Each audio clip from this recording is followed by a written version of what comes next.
Hello and welcome to another episode of the Hockey Hub Podcast. So glad you could join us for episode number 42. I'm Adam Pellerin alongside Andy Brickley. Hi, Brick. My name's Adam. I've been here at Nesson for a while. I thought I'd reintroduce myself. Yeah, you looked familiar.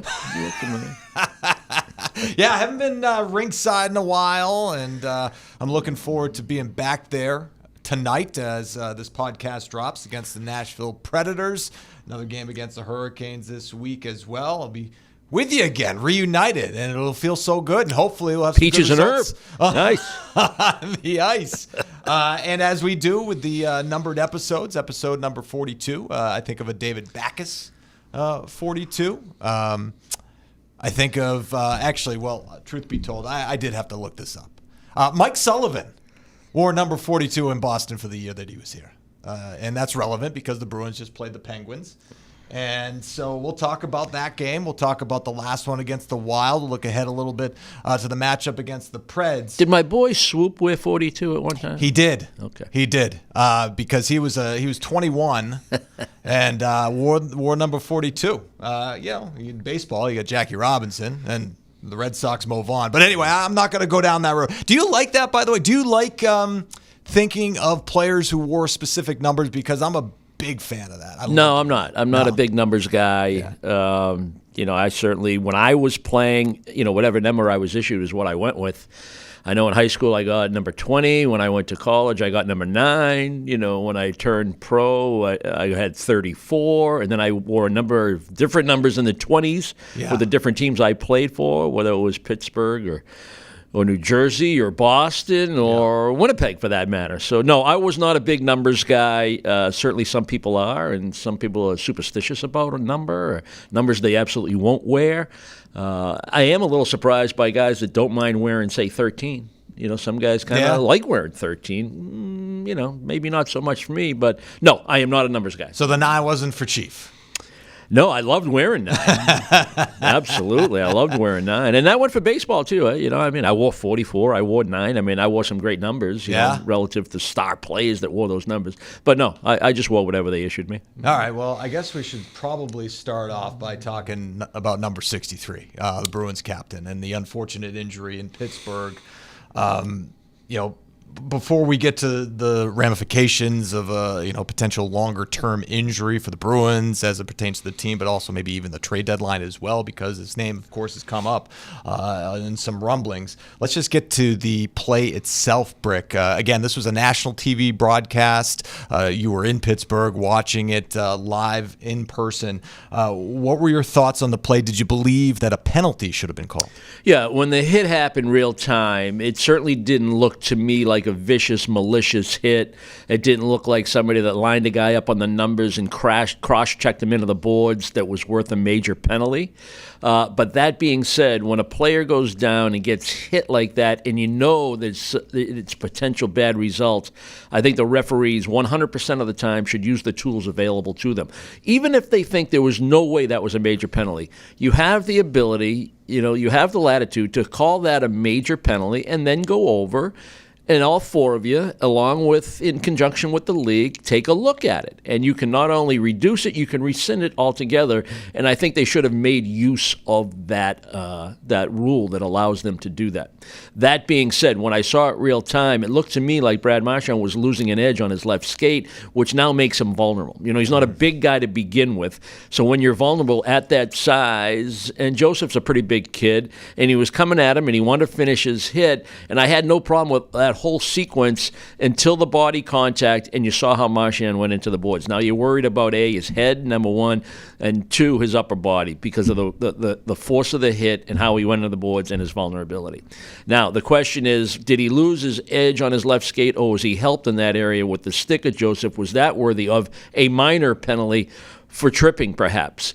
Maybe there was enough on the numbers that it's a boarding call. Maybe you get a 2-minute minor there. But I certainly didn't think it was worth a major, though they should have taken that route to make sure, and everybody in the building, educate them on the play as well as the home audience watching on television. Yeah, and that's something that we've been screaming from the rooftops, I think, over the years anyway, just to communicate and so people can understand, what's being looked at, how the call or no call is being decided. It did look like Joseph got his stick in there underneath the skate, but and that's probably the extent of any call, right? If there was a call to be made, that was probably the call. To your point, it didn't warrant boarding necessarily in that situation. It wasn't a major penalty, but it was a bad result. Certainly a bad result for the player, for Brad Marchand, and for the Boston Bruins, given where they are in the standings and how much they need that guy and they need what he brings to the table each and every game if they're going to qualify for the postseason. It was funny how it went. Not funny, but it was interesting how it went. Now Joseph's a marked guy because you just lost your captain, and the Bruins iced the puck, and it was a late call on the icing, and Kastelik went in hard. He didn't make contact with Joseph, but they gave him a minor penalty, for unsportsmanlike, and then the exchange between Crosby and I think it was Vial. Yeah. So the Bruins ended up shorthanded that situation, but it wasn't long after that, Joseph had to go make a play on the puck, and Kastelik came and put a nice body contact on him and knocked him out of the game with a bad shoulder. Otherwise, Joseph would have been in retreat mode most of the night until he answered for the hit he made on Marchand. Yeah, I was waiting for the gloves to drop at some point, but didn't even need to get there because, to your point, Kastelik was able to land a clean hit on Joseph to knock him out of the game. It was a good response, though, by the Bruins because you could see that they had their sight set on some sort of answer for that play. Yeah, and to take it to the next step, Adam, and this is really the critical part of the hit. The fact that the Bruins don't score enough goals as it is. Right. This is your second best goal scorer in your lineup. He plays in every situation. He's a threat, even though he doesn't have a shorty this year. He's still a threat when he's shorthanded to score a goal. He's one of your power play guys, obviously. He's a clutch guy, and he brings that will to compete, will to win. Now he's out of the lineup. When you don't have any secondary scoring right now to begin with, that's where it really, really hurts the Boston Bruins lineup. Yeah, and that's something that we'll talk about as well. And well, you know what? Let's get to Joe Sacco's thoughts after the Bruins 1-0 loss to the Minnesota Wild. I know we're jumping around a little bit from the Pittsburgh to the Wild game, but you mentioned secondary scoring, and you asked Joe Sacco about that as part of the interview. Here it is. Joe, let's start big picture. Overall effort, overall execution of the game plan. Do you feel like you deserve something in terms of points after this one? It was a well-played game from both teams, especially defensively and away from the puck. You'd like to think that we could have grabbed at least 1 point in that game. But like I said, hard-fought game. I mean, there was not a lot of easy ice out there for both teams. Both teams did a pretty good job on the penalty kill, and just unfortunate. Yeah, the details seem to be there defensively. It was nice to see the layers in the defensive zone, and you certainly pressed to get the tying goal. That being said, it's a hard question to ask and a harder question to answer, but where is that secondary scoring got to come from? If David Pastrnak's not on the ice and whoever he's playing with, it doesn't seem like you find the back of the net. Is there a solution somewhere in the near sight? Well, I just think we have to have the mindset that we're all going to help contribute here down the stretch. And I think that's an important piece that we have to start to think about. Take responsibility, when you're out there, that you can provide some offense for us. And I think some of that stems from just being more shot ready. I think we have some opportunities to, when the puck's there, be shot ready. We're not quite thinking shot. We're thinking maybe grab the puck first and make a play. We have to play off the shot more at times, I feel, and that'll give us a better chance to score. Thanks for your time, Joe. Okay. All right, so that was Joe Sacco after the Bruins 1-0 loss to the Minnesota Wild. David Pastrnak's point streak ends at 17 games, and that's not for lack of opportunities. Once again, generating opportunities for not only himself but for his teammates as well. But you asked the question, and just some numbers to back it up, and we'll talk a little bit more probably about David Pastrnak and how great he has been, especially over that streak coming up in a little bit. But over that 17-game streak, David Pastrnak accounted for 15 of the 55 goals that the team has scored. That's about 27% or so. And in the 5 games since the Bruins returned from the Four Nations break, they've scored a total of 10 goals, and David Pastrnak has scored 4 of them and is, I think, factored in maybe 8 out of the 10 that the Bruins have scored. So he has been all of the offense. And if you take that a step further, Brick, his line mates are contributing as well with Pavel Zacha and Morgan Geekie. And outside of that, maybe your best offensive player, since the return from break has been Mason Lohrei. Yeah, I love the development arc that Lohrei is on right now. He's always been a confident kid with the puck or in an offensive situation, and that continues to grow. And he's getting more confident. You can see the way he carries the puck and his ability with his long reach and his long stride to beat people just off a rush. He doesn't even need to make a move, really. Just pull it to your backhand, go wide. You're not going to catch him, and you're not going to take the puck from him. He has that cutback move at the offensive blue line. He's got a pretty good shot mentality. I'd like to see him use it a little bit more, because I think his shot is very good. I loved during the game against Minnesota, he was at the top of the umbrella, and he had Geekie wide open, and he had a purposeful shot. He didn't try to score from there. He tried to get it to Geekie for a redirect. Unfortunately, Morgan Geekie doesn't touch it. It's an easy save for Gustafsson. But all of those things, as far as his development offensively, I love. I love watching him play. And he's getting the ice time. The silver lining to the injury situation on the back end is that development arc that you're seeing from Mason Lohrei. The minutes he's playing, the offensive opportunities he's put in, but also, because of the minutes, now he's getting defensive responsibilities. He's getting tough matchups. He needs to be firmer and stronger and meaner and more purposeful defensively, like he is offensively. Value that puck. Value being on the right side of the defensive play. Value the importance of protecting your net. Value the importance of middle ice in the defensive zone. And you're seeing it. He's growing in those areas. There will be mistakes. There will be blatant mistakes at times, but you can live with that because you're seeing the growth. That's the flip side, and that's what you're going to do. It's a draft and develop league. Everybody points to, and you talk about going on some tangents, everybody points to the Washington Capitals and their quick retool, okay? Because if you think the Bruins are in that mode, and I think the majority of people that watch this team on a nightly basis, a game-by-game basis, feels that way. They're in a need for a retool, a reset, whatever you want to call it. Okay, well, how did the Capitals do it? Well, they did nothing at the trade deadline last year. They did all their retooling in the offseason in terms of free agents trades.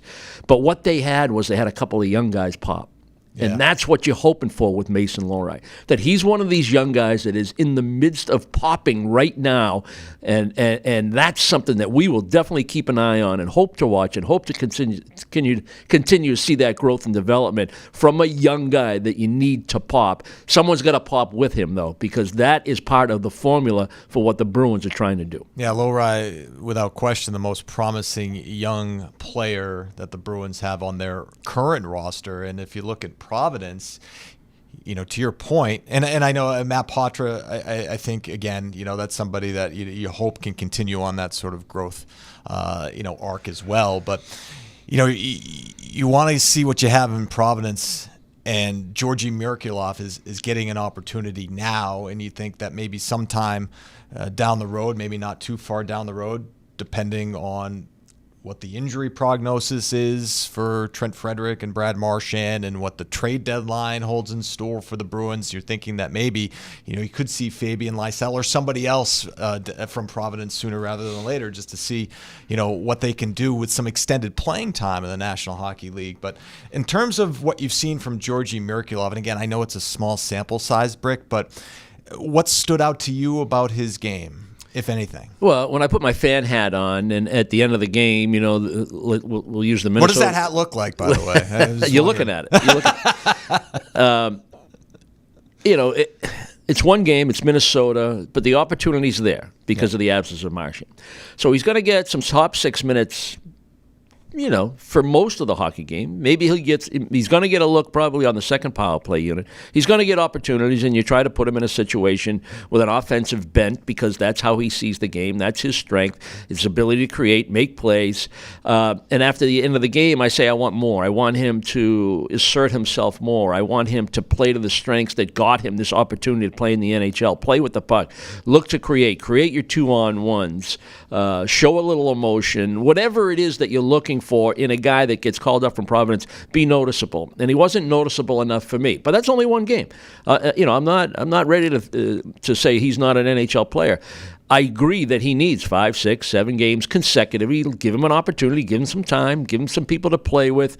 Keep reminding him that you're here for a reason, play to your strength. And then after 5, 6, 7 games, Adam, then I'd have a better idea if this guy is somebody that you should continue to invest time and resources in because he needs to be one of the guys that's going to pop. Right now, the only one you see is Laura. You're kind of hoping that it's Matty Poitras. When we did our open the other day in Minnesota, because of the delayed start, 20 minutes after 3 o'clock or 2:30 or whatever it was, we had a lot of time, not to kill, but an opportunity to talk some hockey during the open. Right. And, we weren't constricted, so we had time for a third element, as they say. And we highlighted the sentiment. People want Merkulov to come in and be a difference maker on the scoreboard, or they want Poitras to, have 3 assists at the end of the night. Yeah, we all want that. We all want to see that. That's what you hope for. That's what you hope you're getting in these young players. But, I need more from. And even though he's not playing center, Coyle, I need more from Lindholm. I need Johnny Beecher to be more impactful in the role that he's been given. And Poitras, the other center, he needs to be more creative. He needs to get more separation. He's got to stop taking big hits. He's got to improve his skating game. That when I say separation, that's skating. That's being explosive. He's good at the cut move, protecting the puck. Now the next stage of it is get separation. That forces the defending team have to switch. Now somebody's open. Then you make the play. That's how he creates offense. Need more of that, more consistent, needs to be emphasized. So those are the things that you're looking for as the Bruins continue. Even though they've been, win one, lose one most of the year, they're still right in it. I know. They're still right. Even if they did nothing in terms of acquisitions or subtractions or whatever concerned with the roster at the deadline between now and Friday, they're still in it. And the goal is to be a playoff team, regardless of what's going on in the direction that the organization is going. You still want to be a playoff team. We're recording this on a Monday. By the way, it is episode number 42 of the Hockey Hub podcast. And we mentioned David Backes off the top. We mentioned Mike Sullivan wearing it for a year off the top. Georgi Merkulov currently wearing number 42 for the Boston Bruins, and that is the conversation right now, episode number 42. Stream the entire Sox season with a NESN 360 annual plan available at an all-new reduced price of just $20 a month, paid annually, and for a limited time, get 4 free tickets to Fenway with your purchase. Visit NESN360.com to sign up today. Adam Pellerin, Andy Brickley here with you, episode number 42 of the Hockey Hub podcast, talking about the injury to Brad Marchand, the injury situation overall for the Bruins. Of course, Trent Frederick, Charlie McAvoy. You're not going to get Hampus Lindholm back this season. And so the injury bug hitting the Bruins hard and getting ready for the trade deadline as well. Even with all of that said, the Bruins were able to pull out a win in Pittsburgh against the Penguins and play pretty well, considering on Sunday against the Minnesota Wild. And one of the elements of the Bruins game that hasn't been up to snuff this year, and it has been for many years prior, is the Bruins penalty kill. But the PK has improved over the last couple of games, and Brandon Carlo, after the Bruins were able to kill off both of the Wild opportunities on the power play, talked about what has stood out to him about the PK over the last couple of games. Chris Kelly's done a great job. He's kind of taken over at this point, and he's really allowed us to be more assertive again on the kill. I think he's just pointed out areas where we can go pressure read and create a little bit more stress on their forwards when they have the puck in their hands. So with that, I feel like we're making the appropriate reads and getting our clears when we can has been huge, and we're going to continue to try and trend upwards in that category. Well, Brick, you mentioned the standings just a short time ago. The Bruins just 2 points out of the final wild card spot as we record this podcast on a Monday. Of course, the podcast drops on Tuesdays. A lot of action in the NHL on Monday night, by the way, so it'll be interesting to see what things look like on Tuesday morning as the Bruins get set for their matchup against the Predators. But just to Brandon Carlo's, or the penalty kill point, we talked about, maybe the Bruins have a chance to get into the playoffs, right? They despite everything, only a couple of points out. But if they want to get back in, they have to be better defensively. The goaltending has to be solid, and special teams has to come through. And the penalty kill, hopefully this is the start of them getting into a groove in terms of that unit anyway. Yeah, and I agree with whether it's Chris Kelly or Brandon Carlo that the decision making when to be aggressive and when to hold your structure is always critical to a quality penalty kill, and I think they are more aggressive at the right times. And when you look at the three guys really that you rely on, given your roster right now to kill penalties, on the right side, it's going to be Brandon Carlo and it's going to be Andrew Peeke. Expect those two guys to be the right side of the back end on the PK. And then Zadorov's going to get a lot of that PK responsibility because you want to make sure that Lorai's ready to go once the penalty kill is done, and you want to get the puck back, and you want to have a good shift, and you're going to play him as much as you can on your power play, encourage him to stay for the full 2 minutes because he's best option. And then there are the other guys on the back end, whether it's a Wotherspoon or a Mitchell or who's ever here. Maybe it's a Callahan, maybe Osterley draws back in. Those guys have to be on board on how to PK, but it really falls on those big three defensemen that we just mentioned to get the job done. It's decision-making. A guy like Zadorov, if he's making quality decisions, with his ability to skate and with his size, he can be a very, very effective penalty killer. But it's right here. It's right here. How do you see the game? How do you react to the game? How's your decision-making, and how quick do you make those decisions and those reads? That's a phrase that Brandon used. We make the right reads. That is what kills penalties because they have the skill, they have the size, they have the strength to be effective, but it's all how quickly do you process it. And I think Brandon Carlo, in terms of his overall game, and I think he would admit this as well, hasn't been his best year. The number of players on the roster maybe haven't had their best years with the Bruins. But on Saturday's game in particular, where the Bruins had to kill off all of those Penguins penalties, he was very noticeable on the ice, not only on the penalty kill, but his overall game. That's the Brandon Carlo that we know and love. Yeah, exactly, and certainly not alone. I mean, you could probably count on two fingers, one finger, as to who's had a really good year this year for the Boston Bruins relative to expectations. Even Pastrnak, you were wondering when he was going to get hot. Well, he got hot. Yeah. He got hot. I would say Jonas Korpisalo probably has had a good year. That's a good point. That's why I said one or two fingers, and you could say these guys lived up to their expectations this year. But that being said, and when we're talking about Brandon Carlo, you don't want to. You hear his name because it's trade deadline. Because he has value. He has value. He has value across the league. And all you have to do is just take a look at the numbers.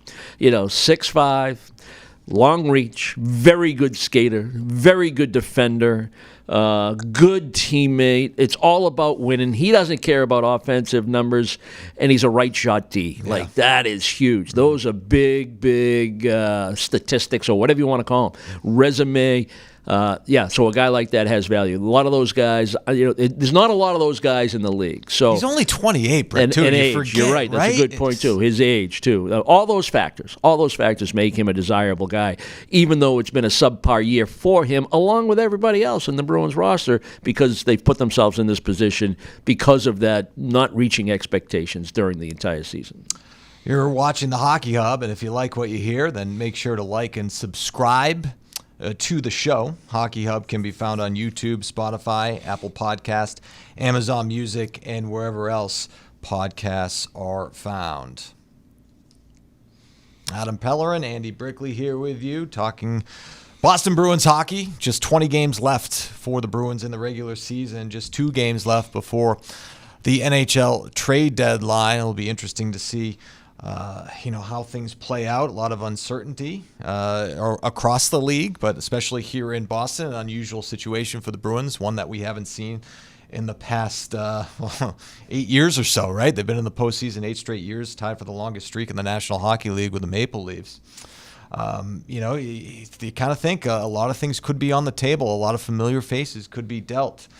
One guy that will not be dealt is David Pastrnak. He's going to be in Boston for a very long time. And, Brick, we talk about the 17-game point streak coming to a close, but still had a good game, I would say, against the Minnesota Wild. Had opportunities, presented opportunities for his teammates as well.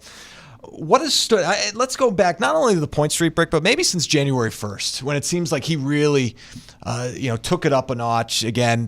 First star of the month in the month of January. scoring more goals than anybody in the National Hockey League in the month of January. Hasn't slowed down in the month of February as we now are in the month of March. What stood out to you about 88's game? It almost seemed like at that point in the season that David Pastrnak said, what validates me as one of the best players in the game and is generally associated with goals, assists, and points and worth the price of admission. And it seemed like it was a personal challenge for him, regardless of where the Bruins were. He understands that he's part of the leadership group and he has to play a certain way to be effective and he has to shoulder a lot of the offensive load on this team. And he's okay with that. He knew that going into the regular season. But he's probably looking at his numbers in January, somewhere after 40-something games saying, I'm not validating who I am. And it seemed like he just decided to challenge himself to be the best version of himself.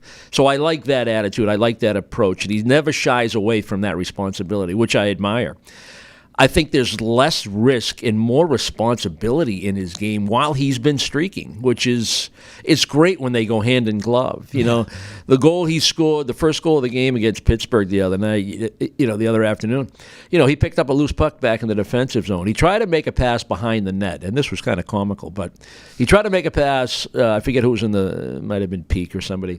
He tried to go behind the net and make a pass, a direct pass to the defenseman. It hit the side of the net, and it ended up being a self-pass. Yeah. And it kind of threw off the timing of the forecheck and the structure of the forecheck for Pittsburgh, because then he made the pass to the defenseman and he took off up ice and they caught 3 Pittsburgh forwards in no man's land, and it was a simple play to be made. I know it was a great backhand pass when Sacco eventually got the puck, but David was not picked up and he was in full flight, and it was a fabulous Pastrnak finish. Yeah. Goaltender, no chance with that finish when he went backhand for him.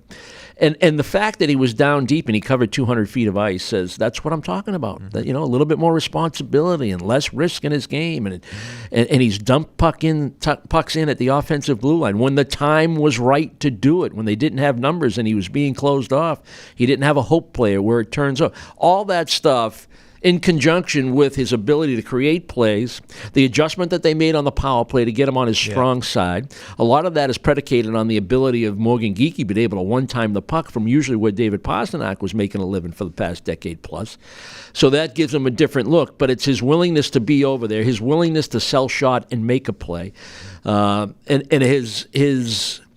his want and desire to say, I am one of the best players in the league, and if we're going to have a chance to make the playoffs, regardless of what management is doing in order to put our roster together for this year and beyond, I need to play the way David Pastrnak plays, and it's been awesome. It's probably the most complete I've seen him play in his career. And, maybe there was some number he wanted to get to in there, 100 points, 50 goals, whatever it might be, whatever drives that superstar player. It's just been a pleasure to watch. And it's been team-based, which I think has been even more impressive. Right. And talk about the streak, and, the goals are great, but the passing, has been outstanding as well, part of the evolution of his game. And you love to see it, Brick, too, because, you see sometimes with – players in any professional sport, right? They get the big contract and then they sort of not put it in cruise control, but there's not as much urgency in their game, it seems. It depends on the individual. David Pastrnak is not in that bucket at all. He gets the big contract, and you mentioned it. It's like, not playing up to his standard and taking a look in the mirror and understanding that, and then taking his game to another level. It's just been that much more impressive, and doing it knowing that the Bruins are on the bubble in terms of making the postseason. They could be planning for the future. The trade deadline, you could see some familiar faces being dealt, and those trades, maybe benefit the future of the Boston Bruins rather than the present. But to still, play at a high level, have respect for, the spoked bee and for himself, and to see that on the ice that's special. That's a special characteristic of a special player. Yeah, and I think what I'm saying, Adam, is I feel like I'm seeing and recognizing a maturity to his game. Especially in this past 15 to 20 game stretch, whatever number you want to put on it. Mm-hmm. And when you see that, he was criticized at times. He'd be putting up 100 points a year, and he'd still get criticized for the turnover rate and why is he on the ice 6 on 5? All right, I make those mistakes, but I'll outscore them. Yeah. That's who I am. Yeah. But I don't see that. I see him carrying himself totally different during this stretch of games at a time where the organization's in flux. You don't know which direction they're going to go. You don't know what this roster is going to look like between now and the trade deadline, beyond, and next year. And it seems like, he is comfortable in his own skin, comfortable where he is in his career, comfortable what his relationship is with the Bruins, his ability to impact other players, to say, it's all about the Bruins, it's all about winning, it's all about competing. And when you see that from a superstar player, that's the ideal. That's what you want. And you hope you're going to have that from David Pastrnak, in perpetuity. He's not going to win the Hart. But he should be considered, garner some votes. What's that? He should get some votes. He should be. He should get. That's my point. Yeah. He should get some votes because you think, again, where would the Bruins be without David Pastrnak right now? Right. And I know they're on the outside looking into the playoff spot, so it's not like they're in first place in their division. But if they didn't have him on the ice, I mean, we'd be talking, about a serious rebuild for this team. But instead, you have this cornerstone of your franchise, and we mentioned the numbers off the top in terms of the percentage of goals scored, the point production, and since coming out of the break, what he's been able to do, the point streak, all of those different things. He should get some votes for the Hart. Yeah, he should. And I'll tell you that I like Pavel Zacha as a player. I think he's a very good hockey player, and I like Elias Lindholm as a hockey player, very good hockey player. But Pastrnak is really getting this done without a true top-flight, all-star center iceman to play with, which makes it even more impressive when you think about it. And they don't get a ton from the back end. You don't have a Cale Makar back there that you can team up with. They have a great combination of forward defensemen that rock and roll like Makar and or Quinn Hughes, or right? Quinn, although the drop off in offense, they used to have a guy named Miller up there that was a pretty good offensive player. Pettersson hasn't done anything, but you're right; it's the same thing. For years you had the guy down in Tampa, right, Hedman, and take your pick up front, Kucherov, Stamkos, Point. Who do you want? But the Bruins don't have the luxury of that given their roster right now, and for Pastrnak to be doing what he's doing without a legit star, all-star center iceman and a defenseman that would be, a top 20 point getter in the league, that's impressive stuff. I don't want to get ahead, but it's a fun conversation to have. Brad Marchand is going to be 37 years old, and I'm not, again, he's a member of the Boston Bruins. He is the leader of this group. There's a possibility of a trade, and if there's not a trade, a couple years down the road, however long he decides to play, there will be a retirement, right? And he's going to wear that C until he's not in a Bruins sweater, whether it be trade or retirement. So what you're seeing from David Pastrnak right now, the makings of a future captain potentially. If you asked me that 17 games ago, I would say no way. Right. No way. It's just not in his DNA. It's not in his makeup. I wouldn't want to add that responsibility to a guy that I rely on to get the job done offensively and carry my offense. I'd hate to put everything, on his plate, everything on his shoulders, that he had to run the locker room and address the media, whatever the responsibilities of the captain are, and and be the lifeblood and the pulse of the team. I don't think I want that for David Pastrnak. Yeah. Maybe he does want it. Maybe that's something he aspires to. I don't know. Because you mentioned maturity, right? Yeah, but in a vice president role, right. I think the captaincy would be for somebody else, but obviously part of the leadership group, which is what he is. But now we're seeing the best of when it comes to his capabilities of leading. Yeah, no question. I mean, it's been fun to watch, and what has been, this roller coaster ride of a season for the Bruins. For the biggest trending news in the sports world, check out Boston Has Entered the Chat. It's hosted by George Bellecci, Travis Thomas, and Casey Hudson. Available on YouTube, Spotify, Apple Podcast, Amazon Music, and wherever else podcasts are found. Adam Pellerin and Andy Brickley here with you, episode number 42 of the Hockey Hub podcast. By the way, Casey Hudson filling in on the Hockey Hub podcast. It was great to have her as part of our team as we talk Boston Bruins and all things New England hockey. But sticking with the Bruins here because, again, we're getting closer to the trade deadline. 20 games left in the season.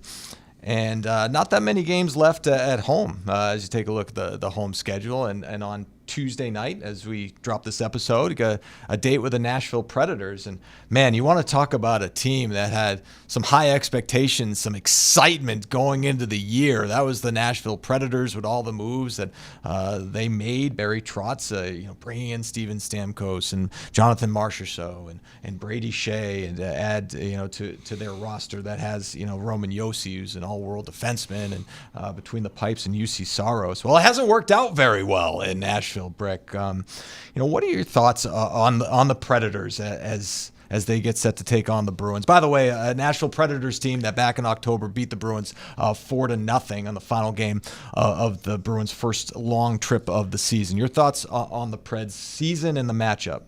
It was such a seismic shift in who they are as an organization when they made all those moves in the offseason and spent the money that they spent to get those players that they thought would change the culture. Maybe not the culture. Yeah, the culture and, how they're perceived and how they play and how you win in this league.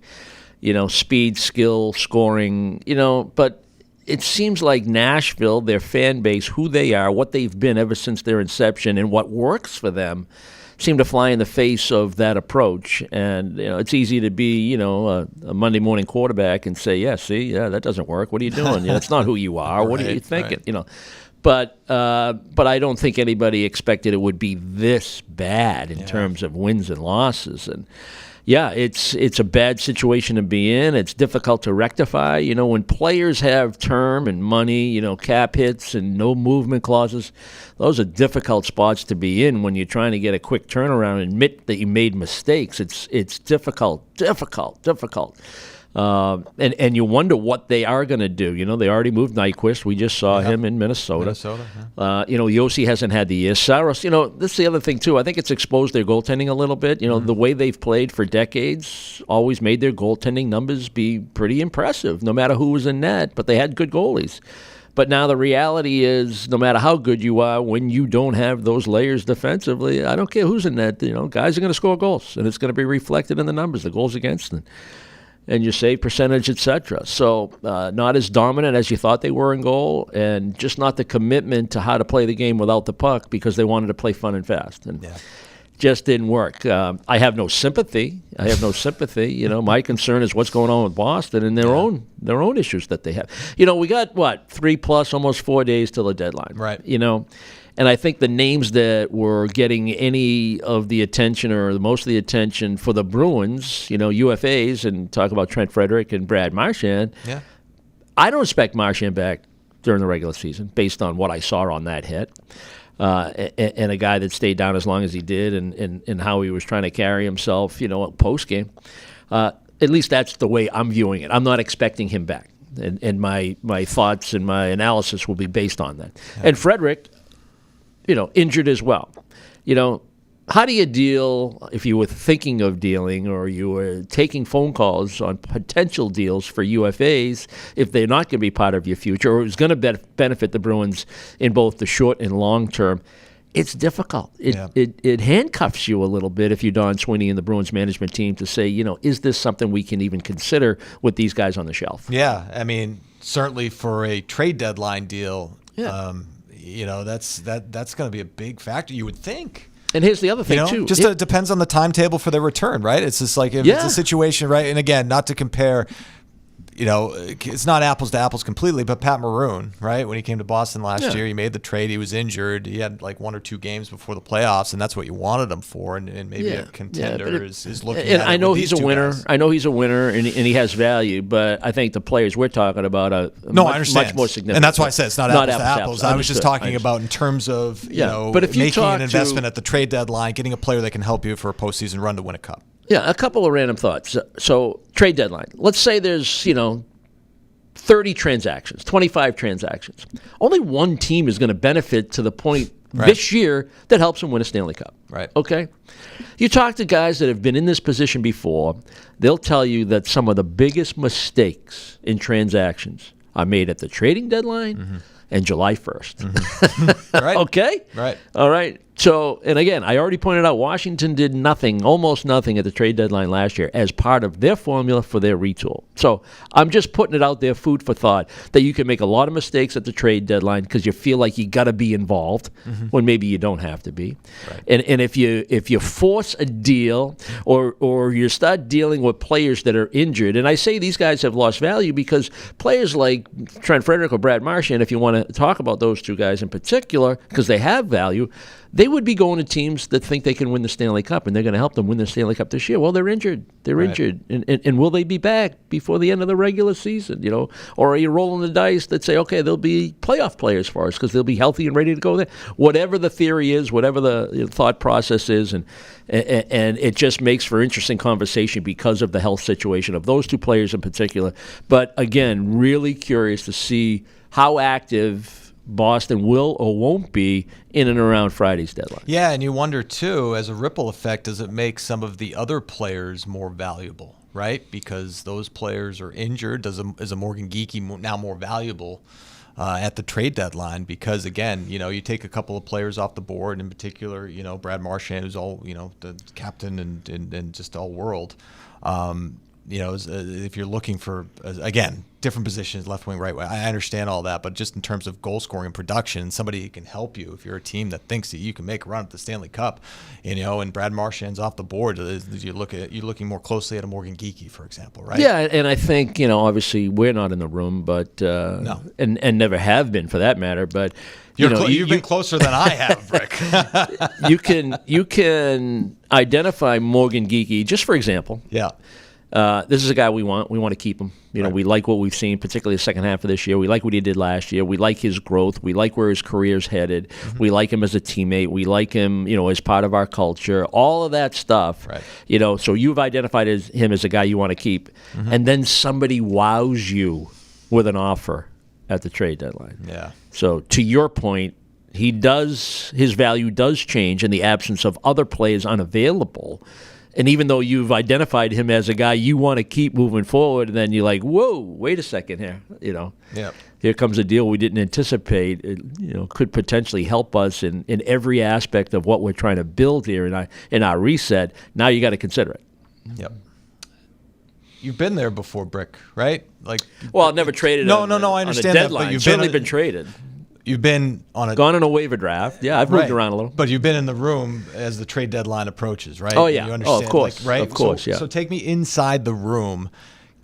You know, for any team really, but for a team that knows that, you know, there's going to be some changes, right? What is it like? How does that impact the room? How does it impact play on the ice? Is it a distraction? Are some guys better than others in terms of blocking out the noise? And I know you played at a different time. There's no social media, right? That makes it a lot easier what are you for saying? Players, not only for the players, Brick, but for their friends and their, you know, significant others, right? They're the ones who are looking and letting these guys know what people are saying. Yeah, there's so many variables to answer that question, and it's case by case, it's team by team, it's culture by culture. You know, I was on a number of teams earlier in my career that were non-playoff teams. I played for a bad Pittsburgh team. I played for a bad New Jersey team.